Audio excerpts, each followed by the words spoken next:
Hello साथीहरू, आज हामी कक्षा 8 को सामाजिक विषयको एकाइ 9 को पाठ 1 कूटनीतिक नियोगको सम्पूर्ण अभ्यास गर्छौं। 1 नम्बर, कूटनीतिक नियोग भनेको के हो? उत्तर, कूटनीतिक नियोग भनेको अन्तर्राष्ट्रिय सम्बन्धलाई विकास र विस्तार गर्न र आपसी सहयोग आदान-प्रदान गर्न औपचारिक रूपमा देशको प्रतिनिधित्व गरेर अर्को देशमा स्थापित संस्था हो।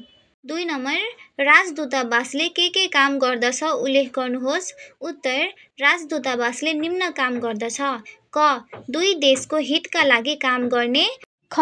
विदेशमा रहेका कामदारहरूको समस्या समाधानका लागि गन्तव्य मुलुकका सम्बन्ध मन्त्रालयसँग समन्वय गरी काम गर्ने। ग. आप्रवासी नेपाली कामदारहरूको अधिकार संरक्षणका लागि कूटनीतिक पहल गर्ने।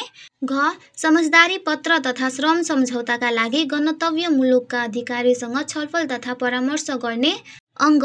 कामदारहरूलाई स्वदेश फिर्ता गराउने। 3 नम्बर, महावाणिज्य दूतावास कतिवटा रहेका छन् र कहाँ रहेका छन्? सूची तयार गर्नुहोस्। उत्तर, महावाणिज्य दूतावास 7 वटा रहेका छन्। ती निम्न स्थानमा रहेका छन्। क. कोलकाता भारत। ख. हङकङ। ग. ल्हासा चीन। घ. न्युयोर्क संयुक्त राष्ट्र अमेरिका। अङ्ग. जेद्दाह। च. ग्वाङ्गजाउ। छ. चेङदु। 4 नम्बर, संयुक्त राष्ट्र सङ्घीय नेपाली नियोगको पहिलो स्थायी प्रतिनिधि कहिले सिफारिस गरेको थियो र उहाँको नाम के थियो? उत्तर, संयुक्त राष्ट्र सङ्घीय स्थायी नियोगको पहिलो स्थायी प्रतिनिधि सन् 1956 मा सिफारिस गरिएको थियो र उहाँको नाम ऋषिकेश शाह थियो।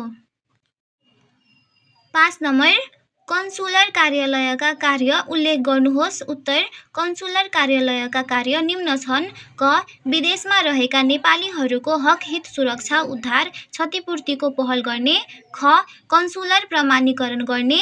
ग. विदेशी नियोग तथा कूटनीतिक पदाधिकारीलाई प्रदान गरिने सुविधा तथा उन्मुक्ति सम्बन्धी कार्य गर्ने। घ. नेपाल सरकारको मनोनयनमा विदेश भ्रमण गर्ने पदाधिकारीलाई सम्बन्धित देशको प्रवेशाज्ञाका लागि सिफारिस गर्ने। अङ्ग. अल्पत्र परेका नेपालीको उद्धार, मृत्यु भएका शव नेपाल झिकाउने जस्ता कार्यहरू सम्पादन गर्नका लागि विदेश स्थित नेपाली कूटनीतिक नियोगसँग समन्वय गर्ने। धन्यवाद।